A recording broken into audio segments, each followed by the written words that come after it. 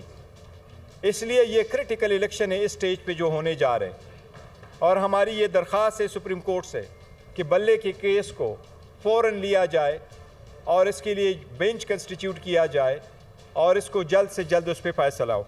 Chairman P T I نے کہا کہ سپریم کورٹ نے لیول پلینگ فیلڈ کا آرڈر دیا. نگران حکومت بالکل بھی غیر جانبدار نہیں رہی. آپ نے دیکھا ہے آر او کے دفاتر کے باہر اگر جتنے بھی پروپوزر سیکنڈر آئیں, پہلی فرصت میں پہلی سٹیج پہ ہمارے لوگوں کو اندر جانے نہیں دیا گیا.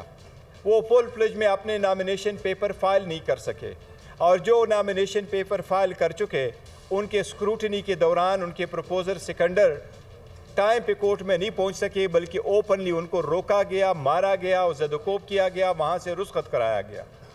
بٹ آر اوز نے کوئی آرڈر اس پہ نہیں کیا. بیرسٹر گوہر کا کہنا تھا کہ بانی پی ٹی آئی نے کبھی نہیں کہا کہ ہمیں عدلیہ پر اعتماد نہیں. پارٹی کی ہدایات ہیں کہ صبر سے کام لیا جائے. بجلی کے نرخوں میں مسلسل اضافے کا سلسلہ جاری. ماہانہ فیول پرائز ایڈجسٹمنٹ قیمت میں بجلی کی فی یونٹ قیمت میں 4 روپے 12 پیسے کا اضافہ کر دیا گیا. نوٹیفکیشن جاری. بجلی کی قیمتوں میں حالیہ اضافے کا اطلاق کہ الیکٹرک صارفین پر نہیں ہوگا. رپورٹ دیکھیے. موسم سرما میں بھی بجلی غائب مگر قیمتوں میں اضافہ جاری. ماہانہ فیول پرائز ایڈجسٹمنٹ قیمت میں بجلی 4 روپے 12 پیسے فی یونٹ مزید مہنگی. نیپرا اتھارٹی نے قیمتوں میں اضافے کا نوٹیفکیشن جاری کر دیا. نومبر کے فیول پرائز ایڈجسٹمنٹ قیمت میں اضافہ جنوری کے بلوں میں وصول کیا جائے گا. سی پی پی اے نے فیول پرائز ایڈجسٹمنٹ قیمت میں 4 روپے 66 پیسے کا اضافہ مانگا تھا. نیپرا اتھارٹی نے گزشتہ ہفتے سماعت کے بعد فیصلہ محفوظ کیا تھا. بجلی کی قیمتوں میں حالیہ اضافے کا اطلاق کہ الیکٹرک کے صارفین پر نہیں ہوگا. حالیہ اضافے میں فیول پرائس اور بقایا جات قیمت میں وصولیاں شامل ہیں. اضافے سے صارفین پر 35 ارب سے زائد کا بوجھ پڑے گا. فی الوقت اتنا ہے.